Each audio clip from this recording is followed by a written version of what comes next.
السلام علیکم۔ بسم اللہ الرحمن الرحیم۔ رب اشرح لی صدری ویسر لی امری واحلل عقدۃ من لسانی یفقہوا قولی۔ چار پانچ خبریں آپ کے سامنے رکھنی ہیں، لیکن سب سے پہلے الیکشن کمیشن کی خبر آپ کے سامنے رکھتے ہیں۔ اور الیکشن کمیشن نے سپریم کورٹ کے مخصوص نشستوں کے فیصلے پر عمل درآمد کرنے کا فیصلہ کر لیا۔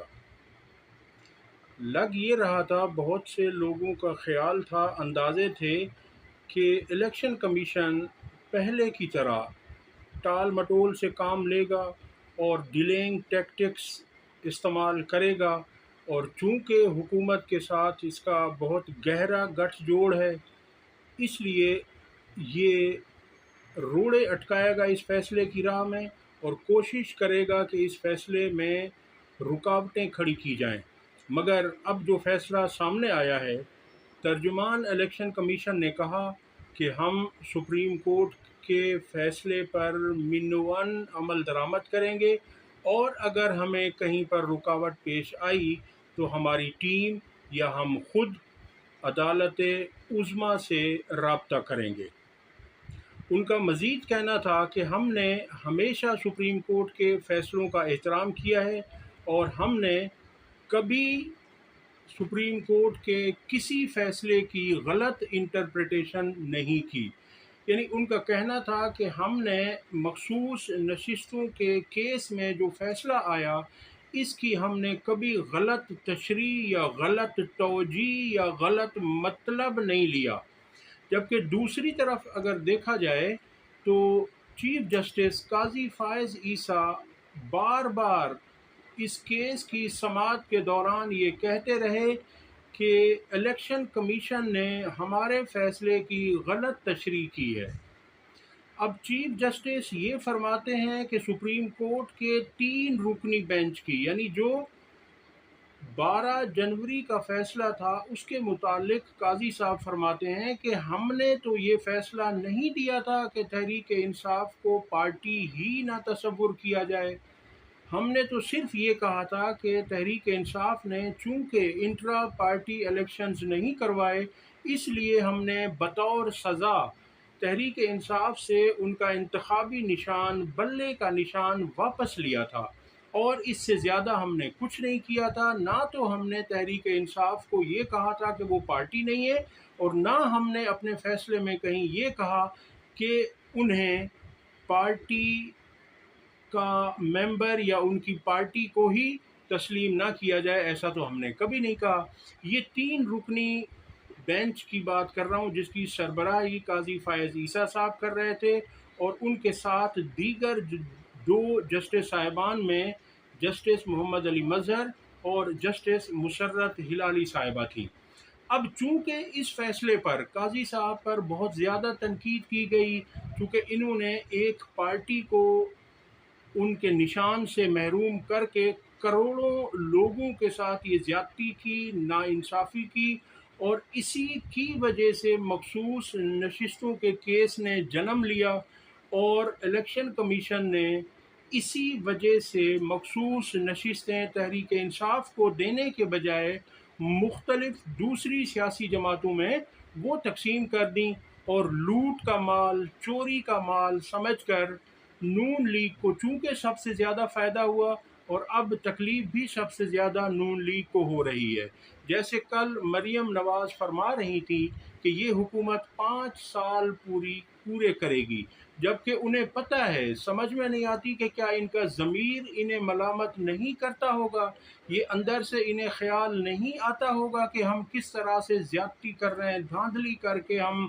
2 نمبری کر کے، ناانصافی کر کے، فارم 47 کے ذریعے ہم آ کر اقتدار پر براجمان ہیں، اور اب بھی ہم کہتے ہیں کہ 5 سال پورے کریں گے۔ اور اسی لیے انہوں نے یہ فرمایا کہ اگر ہمیں 5 سال پورے نہیں کرنے دیے گئے تو ہم آہنی ہاتھوں سے نمٹیں گے۔ اسی بات کو آگے لے کر چلیں تو خواجہ آصف صاحب نے بھی فرمایا کہ اکتوبر کے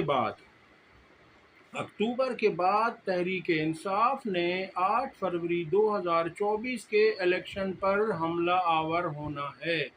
یہ وزیر دفاع ہیں پاکستان کے خواجہ آصف، وہ خود بھی اپنی سیٹ ہارے ہوئے ہیں ریحانہ ڈار صاحبہ سے، اور وہ 47 کے ذریعے انہیں جتوایا گیا، 50,000 سے زیادہ ووٹوں سے وہ ہارے ہوئے ہیں۔ وہ بھی بڑی ڈھٹائی، بے شرمی اور بے حیائی سے ایم این اے بن کر بیٹھے ہوئے ہیں۔ تو ان کا کہنا تھا کہ اکتوبر کے بعد، اب دیکھ لیجئے کہ قاضی صاحب کے ساتھ نون لیگ کی کتنی اٹیچمنٹ ہے اور قاضی صاحب کے ساتھ ان کا کیا کیا منسلک ہے۔ جب عمر عطا بندیال صاحب چیف جسٹس تھے تو انہوں نے کہا تھا کہ الیکشن کروائے جائیں۔ تحریک انصاف نے اپنی 2 حکومتوں کو ٹھوکر مار کر ٹھکرا دیا تھا، اسمبلیاں توڑ دی تھی، پنجاب اور خیبر پختونخوا کی۔ کچھ تحریک انصاف کے مخالفین کہتے ہیں کہ عمران خان اقتدار کے لیے سب کر رہے ہیں۔ اگر عمران خان اقتدار کا بھوکا ہوتا تو وہ اپنی بنی بنائی 2 حکومتیں، جن میں سے ایک تو آدھے پاکستان سے زیادہ ہے، جس کے لیے یہ لوگ پورا زور لگا کر پنجاب حکومت پر قابض ہوئے، انہوں نے وہ حکومت ٹھکرا دی، بنی بنائی حکومت چھوڑ دی۔ اس کے بعد کے پی کے کی حکومت۔ اگر عمران خان کو اقتدار کی ضرورت ہوتی تو وہ ایسا ہرگز نہ کرتے۔ پیپلز پارٹی کے پاس ایک صوبہ ہوتا ہے، صوبہ سندھ، وہ اس کے لیے اپنا تن من دھن لگا دیتے ہیں اور سندھ کی حکومت کو وہ جانے نہیں دیتے، جبکہ عمران خان صاحب نے 2 حکومتیں قربان کی، اور وہ تو وفاقی حکومت کو بھی ٹھکرا رہے تھے کہ ان کو اقتدار کی کوئی ضرورت نہیں ہے۔ وہ کہتے ہیں میں صرف عوام کی بہتری کے لیے آنا چاہتا ہوں، اور آپ دیکھ لیجئے ان کے دعوے چھوڑیے، چونکہ انہوں نے تو کبھی سچ کہا ہی نہیں ہے۔ مریم صاحب فرمایا کرتی تھی کہ میری لندن تو کیا پاکستان میں بھی کوئی جائیداد نہیں ہے، پتہ نہیں یہ لوگ کہاں سے میری پراپرٹیز نکال کر لے آئے۔ یہ اتنا معصوم منہ بنا کر یہ فرمایا کرتی تھی، اب ان کی کس بات پر آپ اعتبار کریں گے؟ بہرحال اب یہاں پھڈا یہ ہے کہ الیکشن کمیشن اور چیف جسٹس قاضی فائز عیسیٰ کے درمیان، قاضی فائز عیسیٰ صاحب فرماتے ہیں کہ ہمارے فیصلے کی غلط تشریح الیکشن کمیشن نے کی، الیکشن کمیشن کہتا ہے کہ ہم نے کوئی غلط تشریح نہیں کی۔ اب اس میں سے دونوں تو سچے ہو نہیں سکتے، کوئی ایک سچا ہے ان میں سے۔ اب کون سچا ہے، اس بات کی تحقیقات ہونی چاہیے، دیکھا جانا چاہیے کہ ان 2 میں سے کون سچا ہے اور کون جھوٹ بول رہا ہے۔ اور یہیں پر ہی ہمیں کمشنر راولپنڈی کا بیان بھی ذہن میں رکھنا چاہیے، جنہوں نے یہ فرمایا تھا کہ ہم تینوں کو راولپنڈی کے چوک میں پھانسی پر لٹکایا جائے، کیونکہ ہم نے، ان کا کہنا تھا کہ میں نے، چیف جسٹس قاضی فائز عیسیٰ نے اور چیف الیکشن کمشنر راجہ سلطان سکندر نے دھاندلی کی ہے الیکشن میں۔ وہ خود کو بھی وہ پیش کر رہے تھے کہ مجھے بھی پھانسی پر ان کے ساتھ لٹکا دیا جائے۔ دوسری طرف سینئر صحافی مطیع اللہ جان نے کہا ہے کہ ان کا کہنا تھا کہ اس بات کی تحقیقات کی جائیں، پتہ لگایا جائے کہ چیف جسٹس قاضی فائز عیسیٰ اور چیف الیکشن کمشنر کے درمیان کتنی ملاقاتیں ہوئی ہیں، اور چونکہ دونوں آئینی ادارے ہیں تو ان کے درمیان جو ملاقات ہونی چاہیے وہ ظاہر سی بات ہے کہ وہ آئینی معاملات پر ہی ہوگی، وہ سپریم کورٹ کے فیصلوں پر ہی ہوگی۔ انہوں نے کوئی آپس میں بیٹھ کے حال احوال تو بانٹنا نہیں ہے، دکھ درد کی کہانیاں تو ایک دوسرے کے ساتھ شیئر نہیں کرنی۔ تو اب ان ملاقاتوں میں کیا شیئر ہوتا رہا، اور اگر یہ ملاقاتیں ہوئی ہیں تو ان میں کیا گفتگو ہوتی رہی؟ بہرحال یہ ایک سیریس مسئلہ ہے اور اس کے اوپر تحقیقات ہونی چاہیے۔ اگلی خبر آپ کے سامنے رکھتے ہیں کہ لاہور ہائی کورٹ کی چیف جسٹس عالیہ نیلم صاحبہ اپنے سابقہ چیف جسٹس شہزاد احمد خان کے ساتھ پوری طرح کھڑی ہو گئی ہیں۔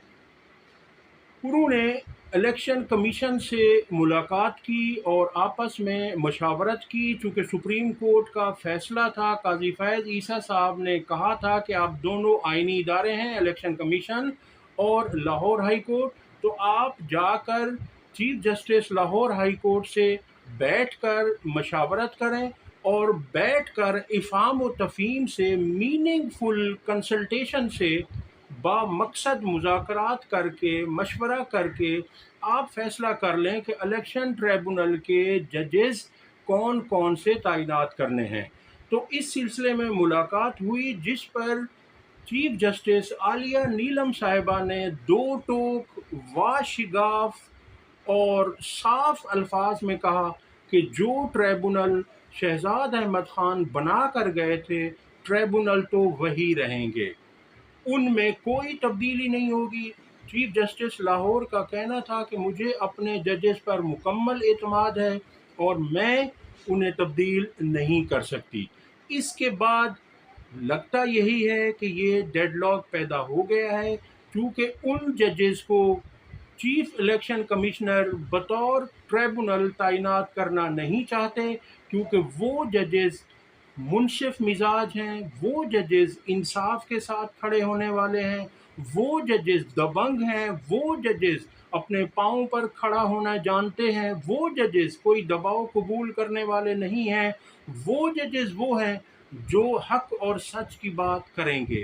وہ یہ نہیں دیکھیں گے کہ اس فیصلے سے حکومت کو نقصان ہوگا یا حکومت کو فائدہ ہوگا، تحریک انصاف کو نقصان ہوگا۔ انہوں نے آئین اور قانون کے مطابق فیصلے دینے ہیں، اور ایسے ججز نہ حکومت کو قبول ہیں نہ الیکشن کمیشن کو قبول ہے۔ پچھلے دنوں جب chief justice Lahore high court کی تقریب حلف برداری تھی تو وہاں حکومت پنجاب اور مریم نواز صاحبہ تشریف لے گئی تھیں، اور انہوں نے سیلفیاں بھی بنائیں، ٹک ٹاک پر انہیں ڈالا اور وہ بہت خوش تھیں، مگر انہیں عالیہ نیلم صاحبہ کے پہلے ہی فیصلے سے جو دھچکا لگا، اب ان قریب آپ سنیں گے کہ وہ عالیہ نیلم صاحبہ کے متعلق بھی کھل کر مخالفت کریں گی۔ اگلی خبر آپ کے سامنے رکھتے ہیں کہ ایڈ ہاک ججز کی تقرری۔ آپ کے علم میں ہوگا کہ چیف جسٹس قاضی فائز عیسیٰ صاحب نے 4 ججز کو بطور ایڈ ہاک ججز تعینات کرنے کی نام دیے تھے، اور انہوں نے ان میں سے جو 4 لوگ تھے ان میں سے 2 نے تو یعنی جسٹس مشیر عالم صاحب نے اور جو ہے نا دوسرے ایک جو ہے نا جج صاحب نے انکار کر دیا تھا۔ اس کے بعد تیسرے جج جو ہیں انہوں نے کل قاضی فائز عیسیٰ صاحب کو واٹس ایپ پر میسج کر کے معذرت کی، اور وہ تیسرے جج تھے جسٹس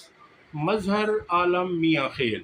انہوں نے بھی کہا کہ قاضی صاحب میں 1 سال کے لیے ایڈ ہاک جج سپریم کورٹ کا نہیں بننا چاہتا، تو ان کی معذرت کے باوجود قاضی صاحب نے ان کا نام اپروو کروا دیا اور جوڈیشل کمیشن سے ان کے نام کی تقرری کروا لی، اپروول کروا لی، اور انہیں یہ کہا گیا، قاضی صاحب کو اتنا یقین تھا کہ قاضی صاحب نے کہا کہ میں خود انہیں راضی کر لوں گا۔ اب ایک طرف تو یہ دیکھیے کہ اس پر 2 ارکان جوڈیشل کمیشن نے، یعنی جس میں سے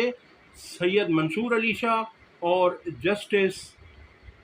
آفریدی صاحب یحییٰ آفریدی، انہوں نے صاف انکار کیا۔ انہوں نے کہا کہ جب ایک جج صاحب انکاری ہیں تو آپ انہیں فورس کیوں کر رہے ہیں، آپ بار بار انہیں کیوں کہہ رہے ہیں کہ آپ ضرور ایڈ ہاک جج بن جائیں، جب انہوں نے خود کہہ دیا، جب وہ نہیں بننا چاہتے آپ انہیں فورس نہ کریں۔ بہرحال اب دیکھتے ہیں کہ قاضی صاحب کیا کرتے ہیں، چونکہ قاضی صاحب کو بہت یقین ہے کہ وہ انہیں راضی کر لیں گے۔ اب تک کے لیے اتنا ہی۔ اگر آپ کو ہماری ویڈیو پسند آئی ہو تو اسے لائک اور شیئر ضرور کریں، اور گھنٹی کے بٹن کو ضرور دبا دیں۔ اللہ حافظ۔